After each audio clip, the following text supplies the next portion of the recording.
Welcome to Rock That Relationship, a podcast about all things relationship with Corey and Tracy. Now let's get real and start creating relationships that rock.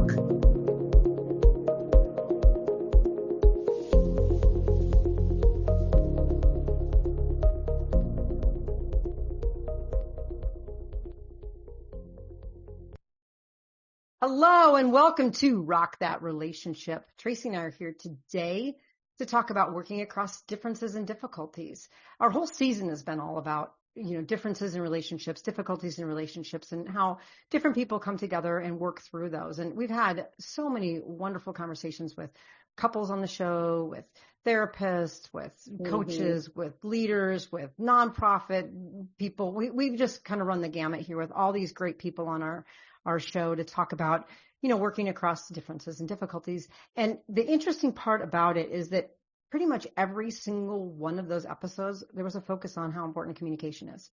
And communication, not just in general, but just communication in the context of really working through something that might feel like a difference that could tear you apart or a difficulty that could tear you apart, but using that to actually come together. And we thought we would spend some time talking about some of the kind of highlights when we think, what does it mean to communicate? We keep hearing that. What does it mean to communicate through differences? And so we thought we'd work through some of the ideas of ways that we can do this. And really, for Tracy and I to have an honest assessment about how good we are at some of these things, right? And where some of those learning edges are about things maybe we could do better. But it's when we talk about communicating, this idea of this episode is really communicating about communicating. So setting that tone before you even talk about differences, right? Not about how you approach an actual conversation that might be difficult, but how do you set the tone to effectively have that conversation? And so that's what's really key. So Tracy, this is an exciting episode because I really think it really brings everything together that we've been talking about. Well, this has been a good season for sure. I've actually really, really enjoyed it, all the different conversations we've had. And it just validates everything that I've ever said about communicating. It's so important that we, right? that I get validation. Yeah. And it's not that communication is, we could do seasons and seasons on it. And I was actually a communications major in college, but the idea is that this episode is really cool because it's communicating about communicating, which we don't often do. We rush right into, let's work it out, but sometimes we don't set that up very well. So how do you?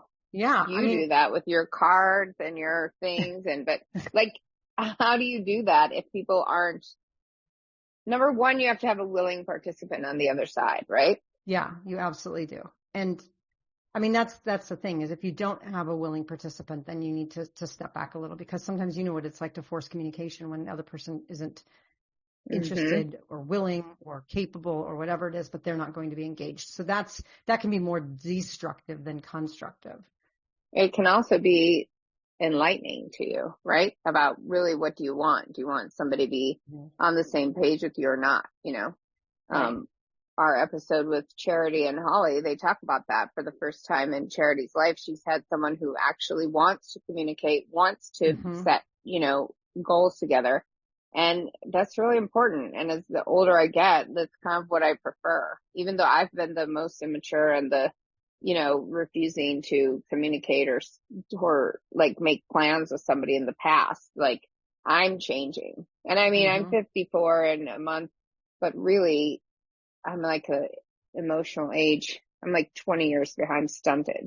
And so it's taken me years to catch up, through therapy and all those kinds of things.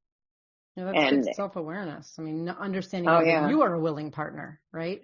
I haven't always been. Yeah. And now I'm seeking that in my life. And I happen to be in a situation with someone who is where I was before, and so I do believe everybody has the capacity to learn and grow. And sometimes it just takes a while. And, are you willing to put up with that? Or is it something that's important to you? And I think besides terrible people or like real narcissists, most people do want to communicate with their partner, but a lot of people just really don't know how. Yeah. Well, let's talk about ways to do it because I think you're right. That scares people off. They don't want to communicate because they don't know how, they don't know what to say, or they're worried they might say something that they regret or anything. And people shy away from it, even though they know that communicating can be useful and helpful. So Mm-hmm. let's talk about, I think that's really important because a lot of times when we think of communication, we immediately think about us engaged with another person, right? Like this idea that communication takes two, and it does, or more than two, whatever. It takes more than just one. But part of it is that, the idea of setting the tone in our own selves, right? Checking with ourselves before we go into any kind of communication, because we have to be very clear about what we believe and what we want and what we value before we enter into communication. And sometimes we're not in touch with that. And then we jump right into like some kind of conversation, and then we mess it up. It doesn't turn out the way we wanted. So one of the things I know that often will happen and creates communication issues with people, and I was just talking to someone about this today, is the challenge of determining if this issue that's come up between you and your partner, whether that's just an immediate disagreement of something, or it's a long-term challenge or difference or difficulty that maybe you're working through. We've talked about various ones, maybe political differences, age gaps. We've talked about a variety of them, but is to actually determine that whatever this kind of tension is, if it's even your issue, right? Like, is it your issue to begin with? Like, why is it upsetting you so much? Does it have to do with you? Is it impacting you? Or you're just so invested in the other person and they're not doing what you think that they should be doing in a certain situation?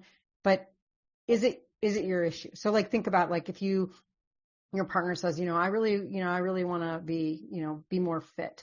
And then you're like, well, why don't you go running? And then they're like, yeah, that sounds like a good idea. And then they never go running. And every day you're like, aren't you going to go running? Aren't you going to go running? Aren't you going to go running? And it's like, all of a sudden you care more about them going running than they do.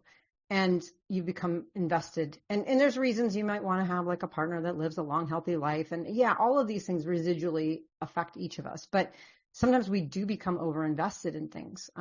People's relationships with their families.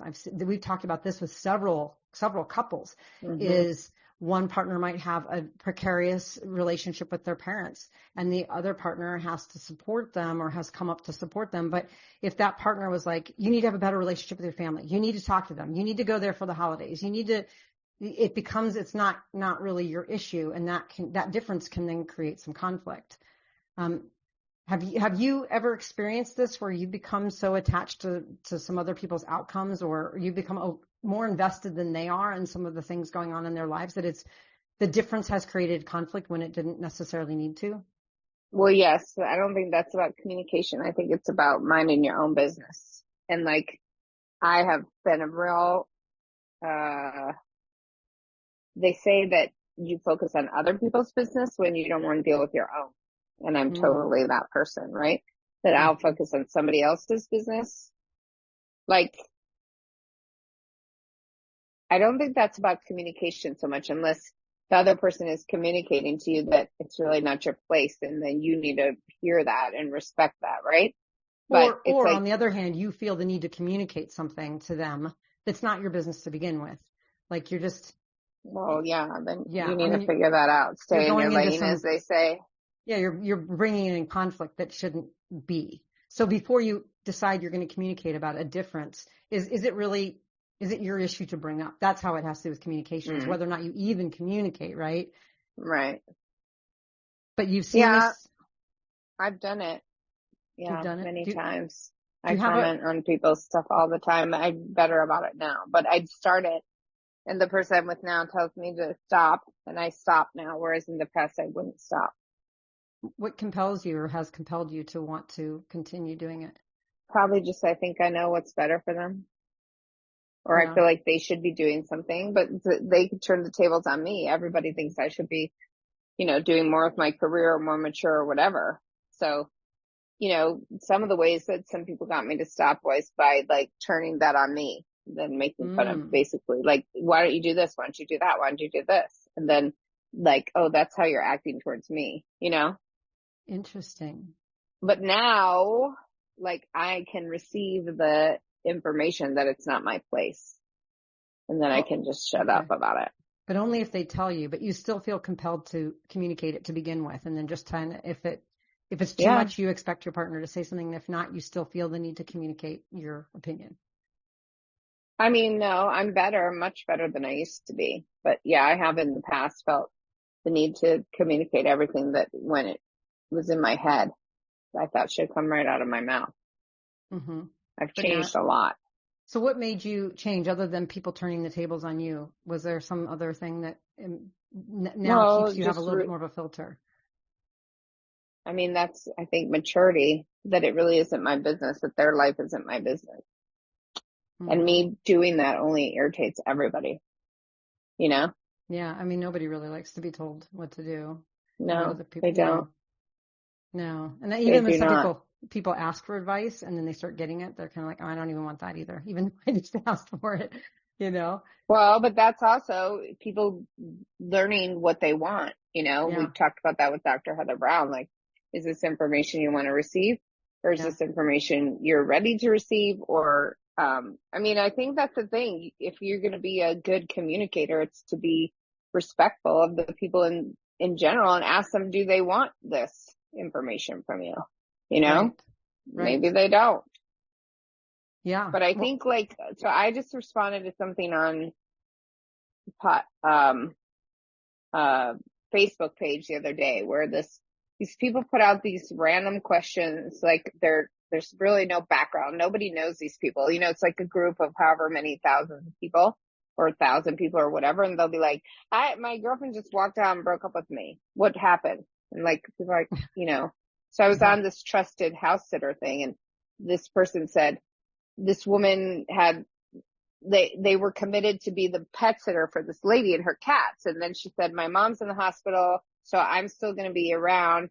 For the dogs, but I could use your help with the dogs. So then that person writes, what do you all think? Does this person really want me at their house or not? And then some people are like, don't bother. She doesn't want you there. And I said, why don't you just communicate with the person and ask her?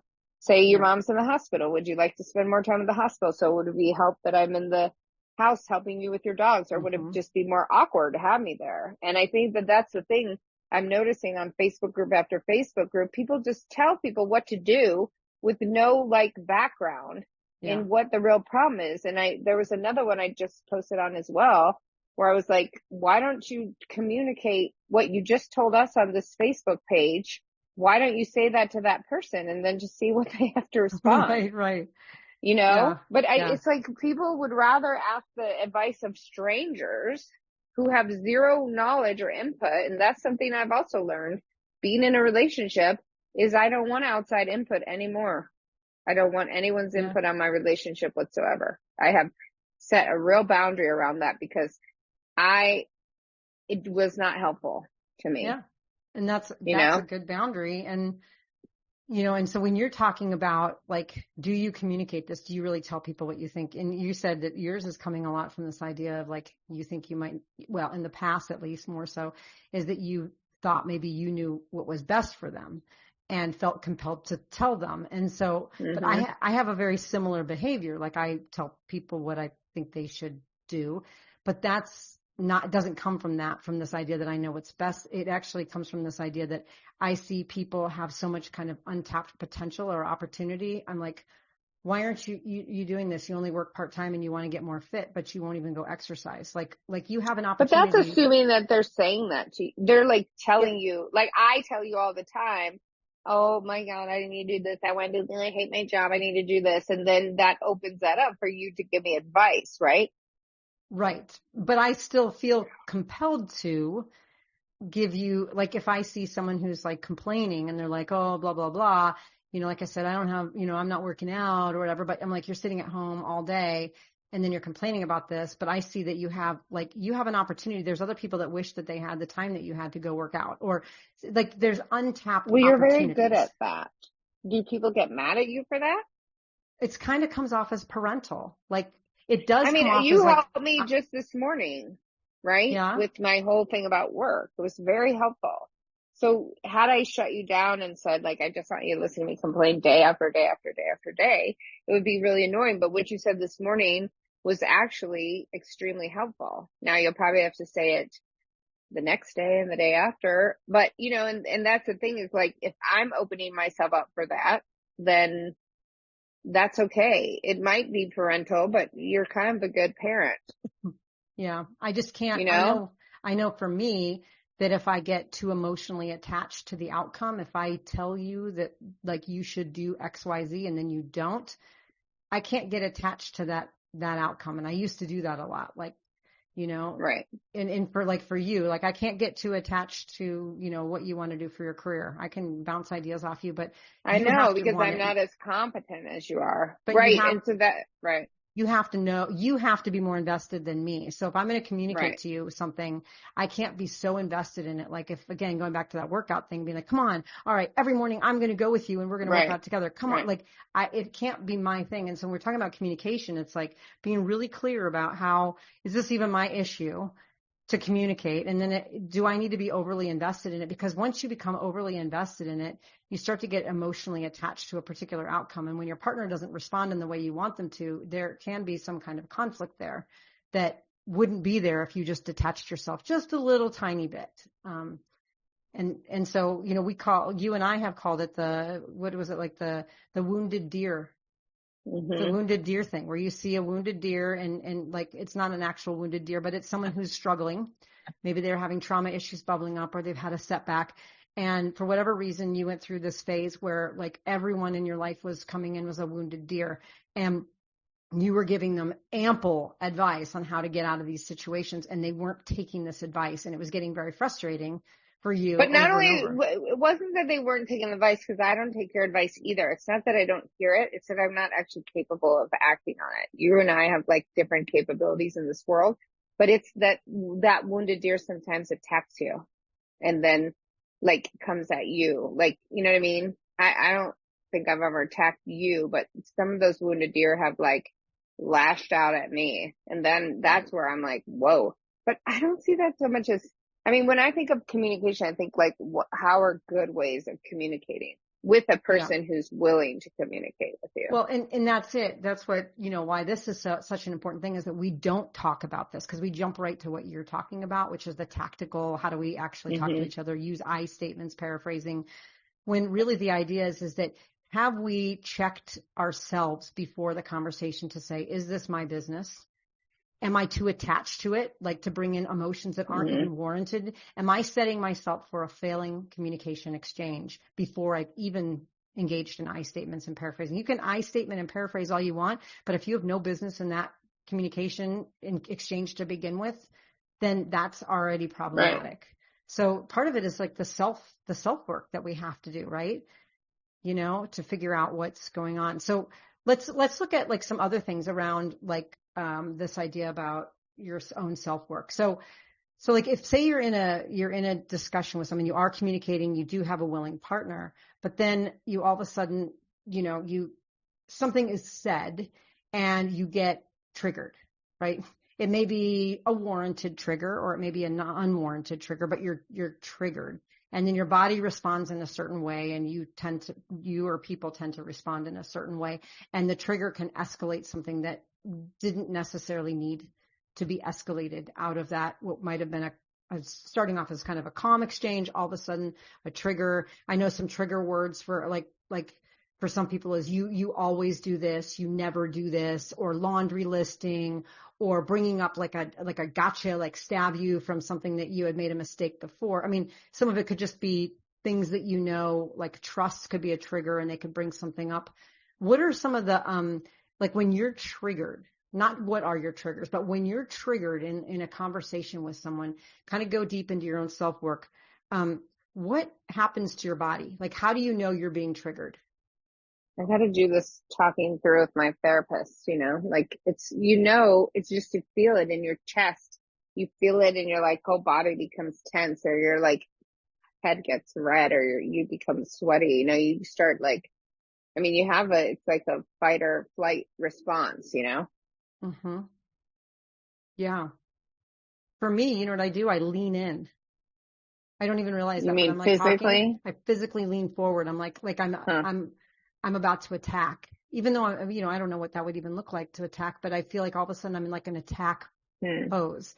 You get more intense. I noticed that. Oh, I do. You definitely get more intense. Yeah. You and I have we do a really good job of triggering each other, and then we bring it down. Like we've worked through everything, but my body responds without even realizing it. I lean forward. of course, my voice goes up and my face gets hot. Yeah, your eyes kind of like, you get really intense eyes. I can tell, like, when I'm mad, it's like I become like, it's like my chest gets tighter, you know?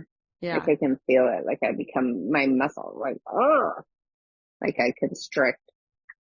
Yeah. I can see when I've triggered other people too, you know? Well, Like their obviously. visuals. Yeah. Yeah, because they either blow up or whatever. I mean, I've been in a million trigger situations, and it's not, those aren't things that can be worked through. And if you can just maintain calm, like I used to be very reactionary to that stuff, and now I'm not.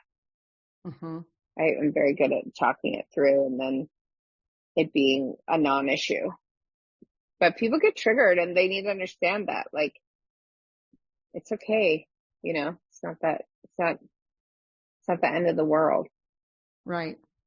Well, and when we get triggered, what ends up happening is sometimes we don't communicate about the issue anymore. We dig deep from our trauma and we communicate from that, and sometimes projecting, you know, like it might be communication about something. I had a partner at one point where I had said, like, I had said something in a way that reminded her of her mother, Mm-hmm. who she didn't like the way her mother communicated with her. And so then all of a sudden she started to react and was saying things like, you're nagging me, and using words. I'm like, I don't know. Don't think I'm nagging you. Like, that's not my perception, but it wasn't her fault. That was her frame of reference. But all of a sudden the communication exchange went from our issue to now I'm her mom, she's my daughter, and we're in a childhood exchange in a very short period of time. And so sometimes we don't have the luxury of saying, okay, wait a minute, like, what's happening here? But it is helpful to say, hold on, time out a second. I feel like there's some kind of trigger happening, and maybe we identify what that trigger is. So that can be really helpful, is to say, hold on, time out. I feel like we're a little off here. I obviously feel like I've triggered you. Let's talk about this and work through the trigger before If the coming person, back. right? If the person is what? Because people can really blow up, right? Yeah, exactly. And maybe that's when you take a little bit of a time out, because trying to talk through an original issue while you're in the middle of one of you being triggered about something from like childhood trauma is not going to be useful to the conversation at hand. You need Right. to sort But of stop it's and hard time for out. people to stop and do that. I mean, I know. that's a whole work of therapy. I did use the term pig-headed with someone the other day when I meant stubborn, and it evoked images of that movie Deliverance for her. And she said, stop calling me pig-headed. And then we were laughing about it because then we were talking about Deliverance, but like just that imagery, right? So it was just a word I used, really bothered her. But see, that's awesome that she stopped the communication at that moment and said that, because it sounds like not only did you change the tone, but you were able to even laugh about it, which might have even released some tension from the original conversation. Right. And she said, you can call me stubborn, but don't call me pig-headed, you know? See, that's good. And again, these are really hard things to do. That's why we're talking about them, is like, you recognize when you're being triggered and you call a timeout, or maybe even recognizing when your partner, if you know your partner well enough to say, okay, I know, like, when you see me get intense and lean forward, you might say, okay, let's stop right here. Something's triggering you, and really interrupt that process. Because again, moving forward through it is not going to be helpful until you can kind of talk through whatever the trigger is. Right. Agree. Yes. Okay. So another thing, we talked about this so many seasons ago, but I love this idea, is something called the ladder of inference. And the ladder of inference really is this idea of trying to break the cycle of making assumptions about a situation or about your partner because they might have done something.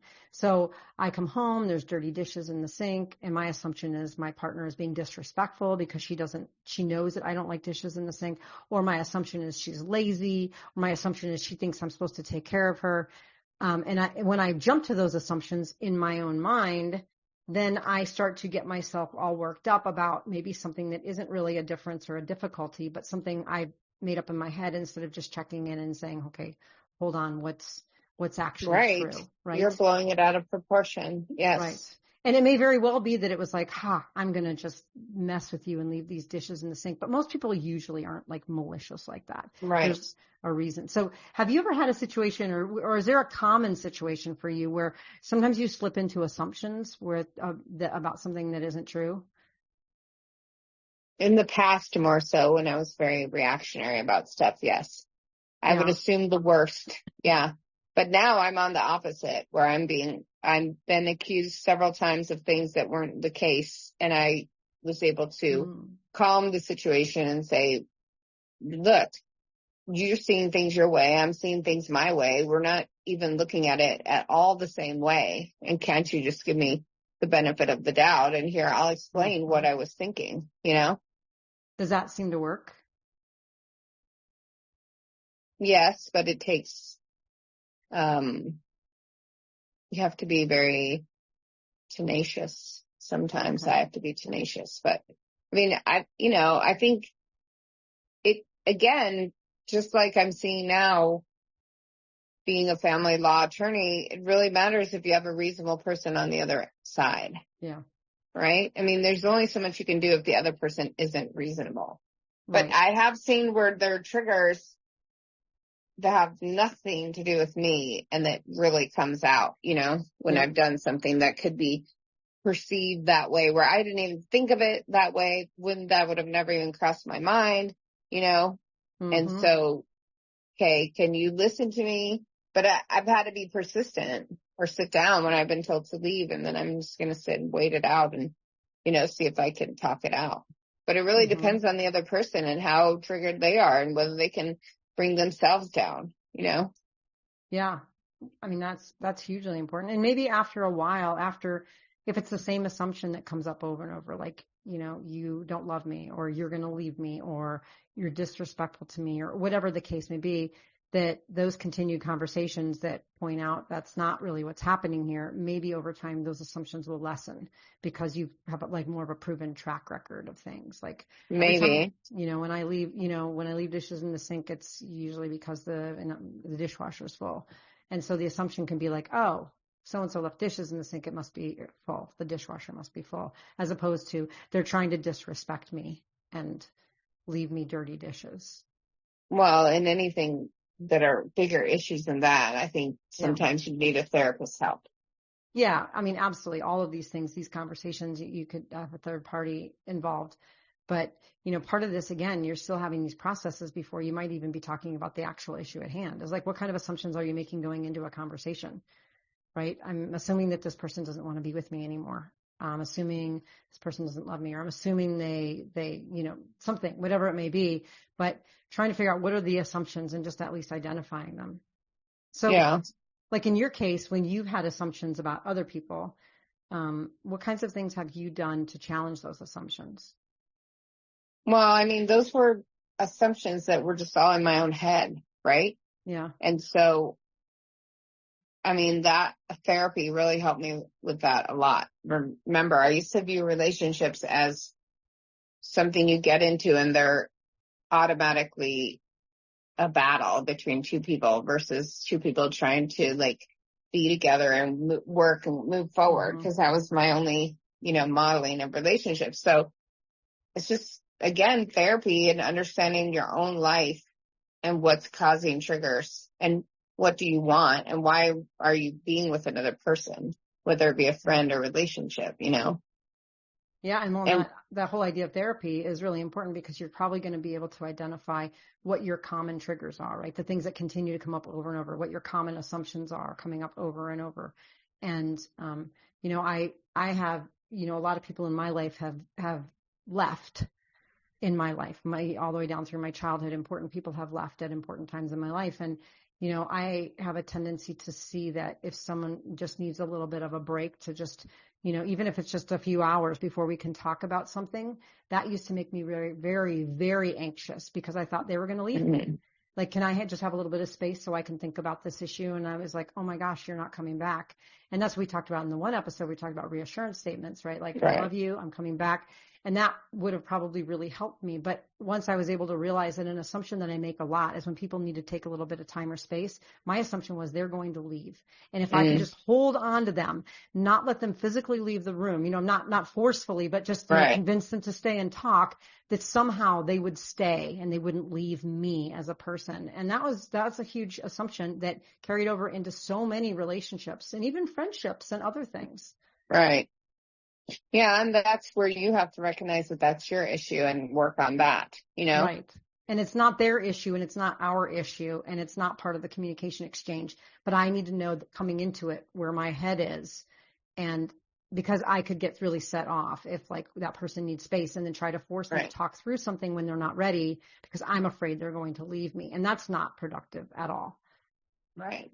So, and I think that in therapy, they'll work with you a lot on that of like setting up those, okay, well, we're going to take a break and discuss it later. This isn't, catastrophic.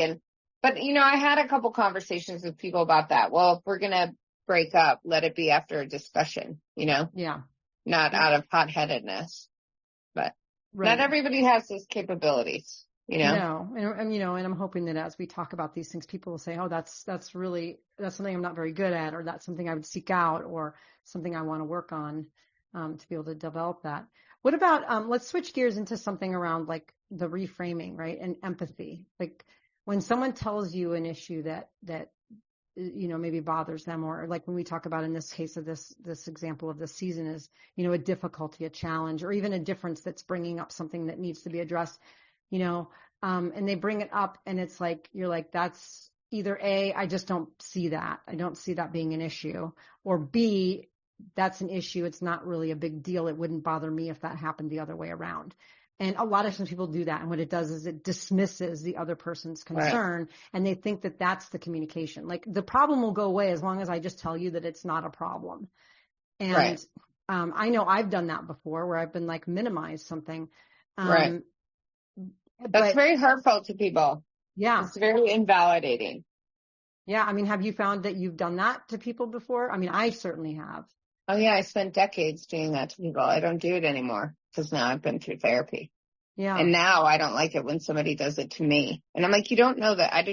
The one thing I don't like is, oh, everything will be fine. You don't know that. Yeah. You actually don't know that. And I'm stressing out about this and saying that's not going to be helpful. But that's like in a relationship, right? Again, like you need to talk through all of that stuff and you need to hear what the other person is saying. Yep.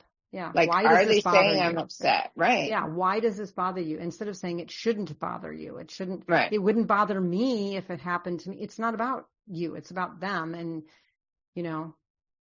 so that is huge. But I know, like you said, it takes a lot of effort to be able to do that, because one of our first things that we do as humans is we like to make sure that other people feel like everything's going to be okay. And then if we tell them that this is not really a problem. Which is totally the wrong thing to do now. No, it doesn't help anybody. It's very annoying and it's invalidating and infuriating. So I have those conversations all the time with people where they're, either I'm saying, I need you to hear me, or I need you to hear that I'm saying this is upsetting, or they're like, you're not giving my upsetness enough, like, respect, Right. And then I have to say, I'm sorry. And I'm very careful now when anybody tells me anything, clients or whatever, friends, and I internally like roll my eyes, I say, oh, I'm so sorry. Or that must be terrible, or that must feel terrible. And I don't minimize anymore. Yeah. Because it really is invalidating, Yeah. Even think about the statement like, oh, I can totally see where you're coming from, or I can see why this would be bothersome, or I can see why this would hurt you. You don't have to be able to see it. You just have to be able to acknowledge it. Like, it sounds like it's very difficult, like what you're saying, or I'm sorry, this must feel terrible, right? Like, and yeah, but I couldn't do that even when I was married to a psychologist. I had to learn that in therapy and years of therapy later. Yeah. Well, now I'm even careful, and I'm very, like, sometimes I write out a text and then I have to go back in and put the words first. Oh, I'm really sorry, or this, you know what I mean? Yep. I've done that too. And I try a response and then like go back and I'm like, oh, flip it around and say this must feel terrible or something. Yeah. And try to take the word but out of everything and just use and instead, Yes. And some of the times the best thing you can do is just listen. Like, I've had Right. people tell me something and I'm thinking to myself, this is not like, there are people that are dying of hunger and all sorts of bad things are happening in the world. And this is what you're bringing up. And I'm like, okay, let go of the judgment because this is clearly affecting this person. And it's not my Right. place to put it on any kind of continuum of hurtfulness. And Well, and you tell them like the horrible things in the world are happening, which is what I used to love yep. to do. All Yeah, it does is stress them out more. exactly. It's like you're telling Because them it now they're doesn't worried matter. about all the people dying. And I mean, we Yeah. really have very little control in this world over Yeah. anything other than what's happening with us. Yeah. So we can be mindful of our reactions. And if we just say, I'm sorry, that sounds like it's very difficult. Tell me more. Right. But so now we've talked a lot about like our own self, keeping ourselves a little bit in check. Is this my issue? What are my assumptions? What are my triggers? How am I minimizing this really? Like, how are we showing up into the communication exchange? But it's also important for us to know that like we are also part of that exchange. So we have our own needs and our own boundaries too, so that we're Right. not just people pleasing. So, before you go into a conversation thinking, what are some of what are some of my needs? Like you and I have talked about this at great length, this idea of like, how do I want my partner or whoever I'm talking to respond? Do I just want them to listen? Do I want them to give me advice? Do I want them to just commiserate with me and say, yeah, your boss is terrible? Like, what do you want? And it's okay for that person to say, oh, okay, I'm done with the advice. I want to switch over into commiserating. I want to switch over into listening or You mean problem who? The solving. person who's talking or the person who's hearing? The person Like who's who? talking. So if the Uh-huh. person who's talking says, hey, like if I come to you and I say, I really would like for you to give me some advice on this situation. And then you start giving me advice. I'm like, okay, I'm done with that, but let's keep talking about it. But now I would like for you to just listen. Like you're allowed to change those needs along the way, but you've got to be pretty clear about what it is you're asking for in the communication exchange. And Yeah, then, and it's hard. And also the other person can say, I really can't hear this now. yeah. Like now with my work, I'm just Mm-hmm. talking way less about what I'm doing because it's upsetting to everybody to hear. Yep. Just like when I was a Mm-hmm. cop, I didn't tell a lot of things because Mm-hmm. I would tell them and that would be upsetting. So it's like also the person who is going on and on about whatever their issue is, they have to understand that there is a listener there as well. And they can't just Totally. expect people to endlessly listen. Yeah. But, Well, you know what I mean? They can articulate, well, this is what I need. And mm-hmm. then that person can either respect that or say, we've been going over this for 2 years now, Mm-hmm. which you and I have done over several subjects. Right. And then Exactly. we just keep talking about it anyway, but other people might be tired of it. They might say, I'm done. I can't talk about it anymore. Or like, I know it's also important to say like what your boundaries are for things. I know, shortly after my mom passed away, for whatever reason, there were several different people in my life that were having issues with their parents and felt like I was the person that they needed to complain about their parents to. And I'm like, I'm not your person. Like, I'm mourning the death of my parent. The fact that you even have a parent. And they're like, well, at least you had a loving relationship with your parent. I don't even get along with mine. And I'm like, oh, no, we're not doing the parent love Olympics right now. Like, but I'm not in a place to receive this and be your best support. So maybe if you want to talk about this, talk about it with someone else because it's triggering me and it's really But did you difficult for say me. that I to did. I people? told a couple people that. Yeah. I Uh-huh. was like, we need to stop talking about this. And they're like, oh, I didn't mean to offend you or whatever. I just know that you were so lucky. I'm so jealous. I wish I would have had even if it was a shorter relationship with my mom, the kind of relationship you had instead of what I have. So it's almost like trying to compliment me. And I'm like, I just don't want to be in this conversation. And so as a listener, I had to create some boundaries about where I was willing to go. Right. That's what I'm saying. Not all listeners can receive what people have to talk about. You know what I mean? Yep. Yeah. So going into a conversation, with your partner, thinking about, okay, what is it that I need as the communicator and what is it that I need as the receiver, and thinking about ahead of time you can't anticipate everything, but people become pretty clear about what some of those boundaries are and what they need. So how do you go about like setting boundaries in your own mind? Are there ever any boundaries for yourself? Do you ever say like, okay, if we start screaming at each other, I'm not going to continue the conversation. Or No, if we I don't go, have boundaries like that. you don't, okay. I just let it go all out. I'm one of those. I'm like Swedish, and Northern European, but I'm more like Italian or, like I have fiery blood, Spaniard. Yeah. I like to fight about everything. I like to get it all out. Yeah. And how do your partners react to that? Are they the same way, or do they seem to be No, I usually date the opposite types who don't like that at all. okay? So that's why I've toned down a lot, but I don't mind if someone's like, I don't view yelling as, it doesn't bother me. It really bothers some people, but I don't mind somebody yelling at me or getting so angry or whatever. Like, that does not faze me at all. But you at least recognize that it phases other people. Yes. So I've toned myself down quite a bit. Mm-hmm. So some of your People boundaries, really don't like it. You created boundaries around your behavior based on what you know that the person you're communicating with would find as a appropriate exchange, or like, Right. Or else they might check out or leave or respond in a way that's not healthy. Right. Yeah. Or the relationship ends because they don't like it, Right. Exactly. Wow. I was told that I was a whirling dervish, or I was really like too high energy the other day. And then, I was on the phone with an ex right after that, and she said, "Oh my God, you're like too much sometimes." And it wasn't about anything bad. I was just like get this done, let's do this, move, like, moving at the speed of light. And so then I just, by the time I actually got to I saw my text, that person had said, "Sorry, I just didn't have coffee, or I had a headache." And, I said, "Oh, well, I know I can be a bit much." So, like, I think, both people acknowledging, right? But that's where we're assuming that both people are relatively normal. And there's not a narcissist or an abuser or somebody on the other side, right? Absolutely. That always has to be looked at. Well, and typically people will, approach this in a more general way, like, here are some tips. And then if they don't work because they are dealing with a situation that is, that is toxic in some way, then these things aren't going to be useful. Telling a narcissist to have empathy is going to be really tricky, right? Or respect your boundaries. So, well, and telling anybody, they're unlikely to listen, right? Like, they have to come to that themselves. Well, and that's the thing. So any of this stuff that we're talking about today, we're assuming that there's two willing, kind of healthy, stable partners that are involved. Right.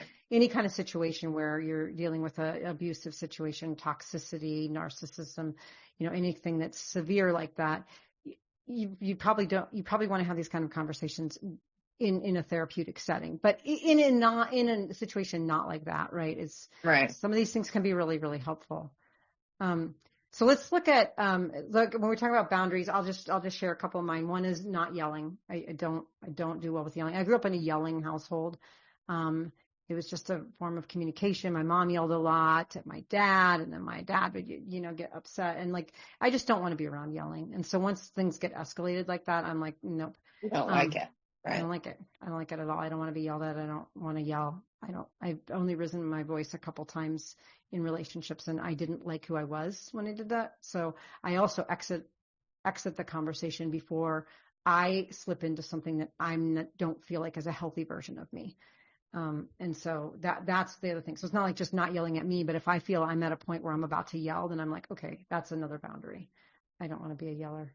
But okay, let's look at moving forward. This is one of my favorite kind of areas. We've talked about this.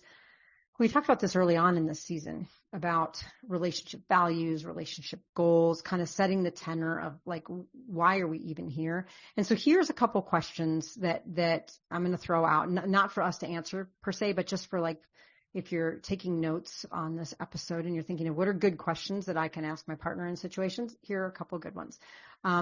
So like, what questions can I ask my partner that will move our relationship forward? Right? So not the gotcha questions, not like, why do you always leave dishes in the sink? That's like a gotcha question, but is everything okay today? Was everything okay today? I noticed you left the dishes in the sink. You don't normally. I'm just checking in. Right? So that you can think ahead of time before you have the conversation, what kinds of questions you might want to ask. Are you in a place to talk about the situation? I think you brought this up a little bit earlier. Like, are you in a place to talk about this? Sometimes it's like, no, I've had a really hard day at work today. I can't go there right now. Can we talk about this tomorrow? What is the goal of our conversation? Is the goal of the conversation for me to convince you that you need to never leave dishes in the sink? Or is the goal of the conversation for us to hear each other out and be able to respect each other's decisions so that when my partner leaves dishes in the sink, I know why and that I feel like it's not out of disrespect? but identifying what's the goal. What relationship values do we want to embrace in working through this? One of the things that's a value could be that we're very affectionate. So maybe we have this conversation while holding hands. That could diffuse the situation. Or a value could be honesty, like brutal honesty, even if it might be hard to receive. What guidelines do we want to ensure our conversation is safe and healthy? Like no interrupting or active listening? How do we make sure that this is safe and healthy? So these are some of the kinds of questions that you can ask to set the tone. But like, have you ever had conversations where you've gone into it kind of preemptively thinking, not I'm going to win this conversation or I'm pissed off about this, but more like, how can I move this relationship forward? What's the goal of the conversation? Or is it more just kind of spontaneous for you? In the past, it's just been all spontaneous, but now I pretty much do this kind of analysis. Maybe not exactly the same, but I could just, take your questions and then put them on a little index card and laminate them. I mean, I think they're important, right? But that's just like slowing things down and not being so, reactionary or assuming the worst or anything like that. I mean, I think that's really important. Why are you having this conversation? Why are you doing this? But, like with all of our guests talking about stuff like that, I mean, I think these are things that everybody should think about when they're having discussions at all. We had Jordan on, who was on Tampa Bay's, and she was dating someone who did not want to be known and didn't want to be, associated with this reality show, but they didn't want to break up over it. So to be able to discuss constantly, like, okay, well, why are you doing this? And instead of imputing bad motives to this person, or that thinking only of yourself and that you're going to be hurt in this situation, to actually talk through this stuff, or the whole issue about moving in together or being, in these like long distance relationships and having to really work through the issues, and how will things look, versus really just, I in the past have always been just whatever, all spontaneous. I'm trying to be better about that. Yeah. Well, and it's hard because one of the things that I really like that you were saying here too is that not only are these questions good, right? They help us really be thoughtful about the conversation. The fact that we have to slow down to think about these can also help a conversation, because then we're not being rash or saying something we don't mean, or, rushing through a really important conversation. But you're right. Like the thinking of Jordan and Tampa Bay is like, what's the goal of our conversation? Is it for me to convince you to be on this show with me? Or is your goal to convince me to not be on it? That's not the goal of the conversation. The goal of the conversation is for us to be able to respect each other's boundaries and find the best way to move forward so we both feel supported. And sometimes like that might feel like it's, kind of an underlying assumption, like, of course, that's what we're doing, but not all the time. Sometimes we go into it thinking, if I could just convince this person. But if you actually have the conversation, say, what is the goal of our conversation? Like, where do we want to go with this? Then you can at least know that the conversation, if you're going somewhere in that conversation that doesn't like contribute to your goal, then you're like having a pre-conversation for your conversation. Yeah, that's what all this is. It's like pre-work. It's like thinking about yourself. It's about thinking about the conversation. It's about talking about the conversation. What do you need in order to have a really good conversation about this? Isn't that funny? You want to have a conversation about having a conversation, and then if you're with somebody who really doesn't like all of this, they're really not going to like that. And I'm sure you're like doubling up on the conversation. No, let's have a conversation about how we're going to have this conversation that you don't even want. Yeah, you don't even want one conversation. Right. Let's now have two. You don't want the one, but now we're going to have two. But it may be that your partner would mind that second conversation if the first conversation happened, if they felt safer and clearer about what you're going into. Because sometimes those conversations are scary. Like, you don't know what the other person's motive is. You don't know what's going to happen. You don't know people are going to get, yell at each other. And that kind of ambiguity and anticipation can be overwhelming. And so sometimes if you like set the tone, maybe you diffuse that before you go in. Okay, I know you're not going to leave me. I know we're not going to yell. I know we're going to sit here and work it out. If we need time, we'll figure it out. And then our goal is to just love each other. I think people would maybe feel a little bit differently about having difficult conversations. Well, not even difficult, just regular old conversations. I mean, about things. I mean, as Charity said, and what I heard with a client the other day is that people spend many, many years being married and not having these conversations at all. So I don't even think they have to be difficult ones, just conversations where you're inquiring about the other person. And in the past, I would have said, everything you're saying is boring to me, like boring. I wouldn't want to do it. It seems like, well, too much. But if you really do want to have a long-term stable relationship, this is the kind of stuff you need to be doing. Exactly. I agree. Well, I'm glad you don't think it's boring, because this is like what I teach. Well, I would have. If you talked to me 10 years ago, I'd be like, oh my God, you're too much. Yeah.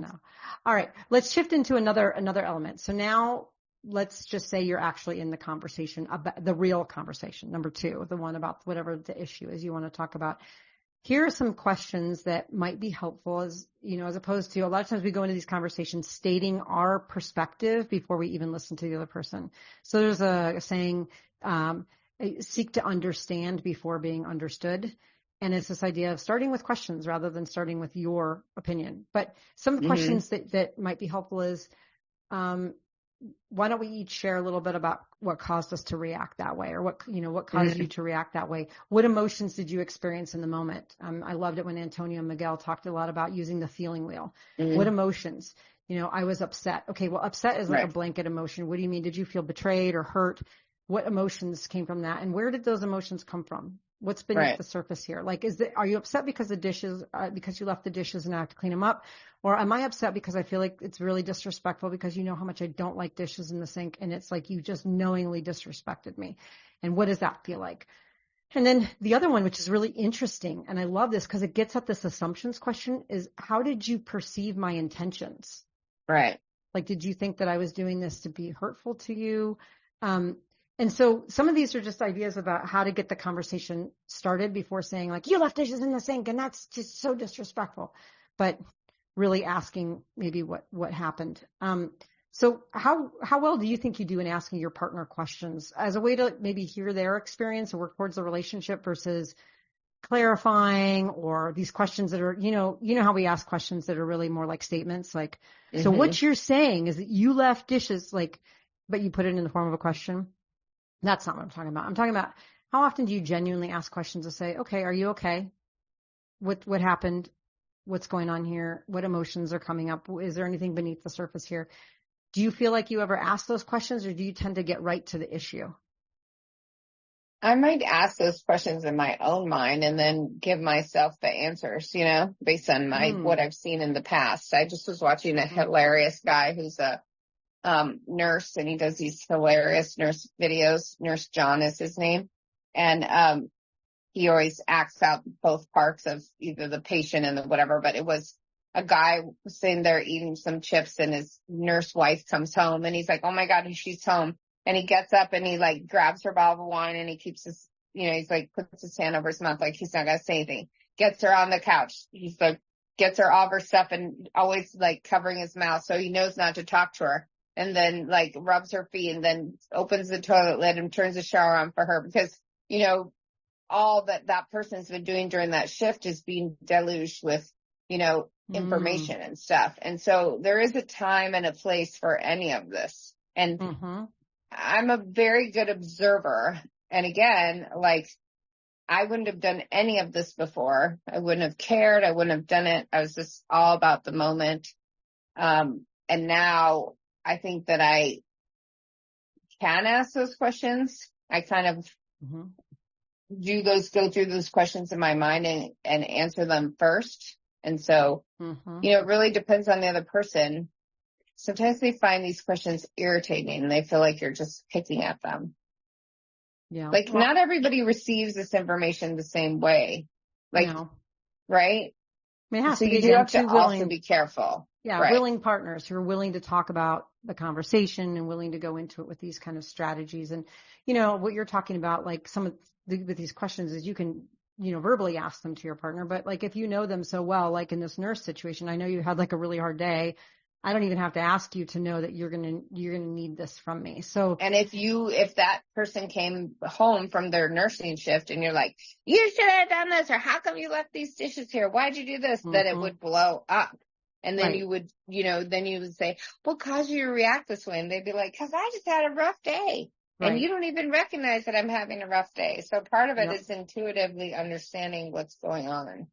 Yeah, exactly. What to ask. You And know? also understanding too, like the emotions that are coming up in the moment. If, there's a certain thing that, maybe your partner becomes triggered with, and you've seen it happen before, you can anticipate in the future that if they're reacting a certain way, it's likely a trigger from some kind of other experience, and it has nothing to do with you. It's a projection. Yeah, or I used to irritate my ex-wife all the time because the minute she would walk in the door, I would tell her all the things that had to be done. Because in my mind, I'm like, oh, I have this list of things that have to be done. I need to talk about this. I need to say this. And she found that extremely annoying. Mm-hmm. Yeah. Because she didn't want to get this list. She like, just text me or just do not. If I walk in the door, I don't want to hear it. And then over time, you start to realize, okay, like I didn't, but yes, some people do. Some people would. But that's where, again, if people go to a therapist, they can talk that out and figure that out, or they listen to these rules that we're talking about, Right. They're more open to receiving them, Right. Like over time, I've learned some things that I just know that aren't really helpful to a situation. So sometimes I ask these questions, like usually the ones I really ask are things about, what are you feeling right now? And where's this coming from? Like, is there some other explanation for your reaction that seems, and, I want to have a better understanding about where your reaction's coming from. Is it truly 100% my behavior, or is it something else? But some of the things that I've been trying to work on to do better is to like not plan my response while someone else is talking, like truly listen. Right. If I'm going to ask them, like, what emotions did you experience? And then I'm trying to think about how I can debunk those, and I'm already planning my response. It's not helpful. Asking follow-up questions, like, what do you mean by upset? Like, and then tell me more about that. Trying not to laundry list. It is so hard sometimes because you feel like, if something comes up and then you have a really strong reaction to it and it feels like an overreaction, you almost want to pull in other experiences to validate the fact that this really is a concern. This isn't the first time that you've done this. You've done this 12 other times. So my reaction is warranted, even though it's the first time they're hearing it. And so trying to think about bringing up issues when they happen so that I don't end up collecting a laundry list. And then also not slipping into defense mode. Like, if I did something that hurt you, whether it was intentional or not, I still hurt you. So let's talk about that. And I need to own it. And so those are things, like, I think a little bit of humility. We just have to have humility in these conversations. If we're going to ask someone, how did you perceive my intentions? The response on our end should not be trying to tell them why that wasn't our intention. The response should be like, oh my goodness, I'm really sorry that you felt that way. I'm sorry that my behavior elicited that. Let's talk more about that. But we don't tend to do that. But we should. I mean, I don't know if we don't, but I'm much better at that. Yeah. That's good. That's good. It's helpful. Well, let's look at the last kind of area of this. It's just like the appreciative inquiry, which I love, which is this idea of kind of assuming the best in people. And you've talked a lot about, like, giving the benefit of the doubt. So assuming the best, these are really, really cool. So if you are going into a conversation and you've had this discussion about whatever the situation is, and then you're trying to figure out a solution, sometimes instead of trying to come up with a solution out of the blue, it's something like these questions could really help. Like, what has worked in the past for us when we've been in similar situations? What strengths do we have to work through this? Well, we're both patient, or we're both willing to try different things. What would a good solution feel like? If we both felt like we had a solution, what would we feel like? I'd feel trusted. I'd feel supported. You could say, what would a compromise in this situation look like? Compromise is you only leave the dishes in the sink no more than one day a week. Okay, that's a compromise. Can we live with that? No. One person's like, no, I don't like that idea. What about common ground? What would common ground look like? Okay, put the, only glasses maybe go in the sink because, they're less likely to get all crusty and gross sitting there, and they can easily be put in the dishwasher later. Maybe that's a common ground. Okay, I can go with that. Or maybe a third solution is like, if you're going to use certain dishes, then, make sure that if it's really something that's going to be hard to clean up, maybe you use something disposable. I mean, that goes against my environmental self, but at the same time, it's a third solution. It's the idea that you're thinking of something different. But you would say, not which one should we do, but what would each of these look like? Right. And then you can figure out, like, where you're going from that point on, and then express gratitude to the person for working through it. Like, thank you for, like, being patient. Let's work through this and find something that's going to work for both of us. And having that gratitude can also help diffuse a situation where you're like, I appreciate that you're taking the time to, like, where we can really talk about this. Right. And so these are just some of the things around appreciative inquiries, like thinking about the best case scenario. Have you ever done some of these appreciative inquiry strategies before? Again, only after years of therapy. Yes. Right. Yeah.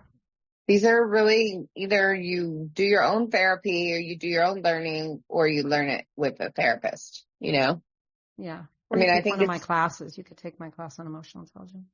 But yes, why don't I just take your class and we get my degree? I'll just take all your classes. I know. This is a great I class. should. I have a whole thing on appreciative inquiry because it not only does it help you come up with maybe a better solution, but you come up with more gratitude for your partner. It's like sometimes when, I don't know if you've ever had this experience, but I've had it where particularly a current partner that I have, like when we work through stuff, like I feel better about our relationship when we're done. I've had other situations in the past where we've worked through and we found the solution, but I still felt yucky about the process to get there. And my current partner, we actually really talk about the things that matter. And I think when we get to a solution, I feel like we both feel heard and I feel closer to her than in other situations. And so part of that's the process of communication. It's not just a tactical thing you do to solve a problem. It's supposed to bring you closer together. It's supposed to. Well, it shows investment into the relationship, yes, right? Exactly. Right. Exactly. I mean, that's the thing. People want to feel that you're investing. Mm-hmm. Well, there was that comment, and I brought it up on another episode, is, the comment that, the ideal is to potentially be committed, finding a partner and you yourself being committed to having a healthy, productive, and loving relationship. And not that you just have this blind commitment to a person, right? Like, right. I'm committed to you. No, I'm committed to being in a healthy, productive, and loving relationship with you. And I will work as hard as I can to do everything to make that happen. And in essence, it looks like I'm committed to you, right? The same result, right. But it's a different frame, right? It's this idea that, right. I think it's better than committing to the person.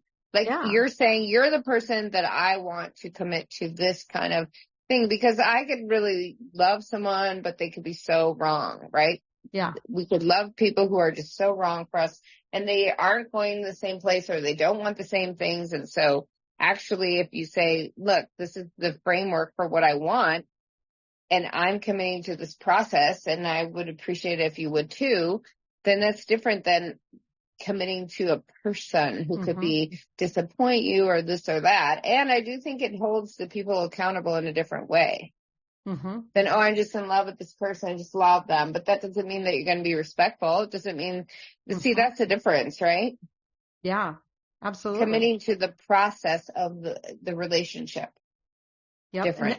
And that goes along with like what we've been talking about today, as being committed to the process of having loving communication, right? Even if it's slow and it might be boring and it might be introspective and it might take a really long time and it might, you might have to, try to figure out how to get your partner to kind of buy into this kind of a process. At the end of the day, doing a process like this shows that you're committed to the relationship because you really care about what your partner thinks. You're trying to check your assumptions so you can come into the communication exchange in a very productive, healthy way. I mean, all of this stuff is committed to having a healthy, productive, and loving relationship.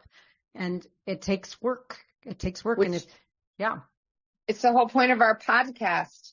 We're not here to like bash ex relationships or, talk like crappy about them or anything like that. It's like the whole point of this whole podcast is just to help people to find ways to be in healthier, better relationships. And honestly, like, my God, I did not expect what I was going to hear becoming a family law attorney. I don't know what I was thinking, but in a few short weeks, I have heard such shocking things and what people are put themselves into, which they don't think about ahead of time, right? Especially having children with someone or joining finances or any of that stuff. I mean, Lord have mercy. That's all I have to say. Like, it is rough out there and people are experiencing a lot of really rough stuff and they're staying in really not great situations. Yeah. That really don't help us to live to our full potential. I mean, part of having a good relationship is helping you to live to your full potential in your own life, right? Because if you're having relationship drama, it really doesn't help you. And, you know, really does help you to have someone who wants to move forward in the same way. Yeah, Because exactly. it's really hard. I mean, yes, being single is great and there's no problem with being single, but it's, you know, if you're deciding to be with someone, well, then that relationship should only move you forward rather than like drag you down. Mm-hmm. Yeah. So whether you're just getting out there and starting dating, thinking about some of these, you know, finding a way to commit to a healthy, productive, loving relationship and finding someone who's interested in that and having conversations like this, or you're in the middle of a relationship, whether it's you feel like it's a positive one or maybe dragging you down a little bit, is thinking, are there ways to shift into these? And so some of that is therapy, right? It's not too late to integrate some healthy practices into your life, even if you feel like your relationship is stagnant or maybe it's going the opposite direction. Is, you know, try some of these things as long as you're in a safe place, right? And, you know, that in a relationship that you don't want to end, but you're in a complacent state, try some of these things and see if you can infuse some of that, you know, that kind of emotional health into your relationship. It's never too late. It's not like, oh no, I picked the wrong person, I can't do any of this stuff. Right. Well, you never know. You know, your partner might be a willing participant in this and you try some of these strategies and maybe they do work. Maybe they bring you closer together, you know, in terms of intimacy and they just better your relationship. Yeah, and to understand that not everybody is coming to this at the same point, and that people are stunted, and people are like me who really did not have didn't learn any relationship skills growing up whatsoever. Mm-hmm. Well, yeah, that means be patient with your partner. If they're not quite here, but they're a willing participant, right? Keep going, you know, and work with them and then, you know, figure out how you can go from there. And the other part is if you want to do these things and you are with somebody who is absolutely not a willing participant, that's a little bit of soul searching on your part. Right. To figure out what to do to move forward. Well, this has been a really great conversation. It's been an excellent season with so many highlights of so many fantastic folks. So, anyways, Tracy, thank you for the great talk and all the great tips and ideas for our listeners out there and for all of you out there tuning in. Until our next episode, go out there and rock those relationships. If you liked what you heard, check out our show notes for resources from today's episode. Make sure to follow us on Facebook and Instagram under Rock That Relationship and go to our website at rockthatrelationship.com for updated episodes and more great information. Thanks for listening. Now go rock those relationships.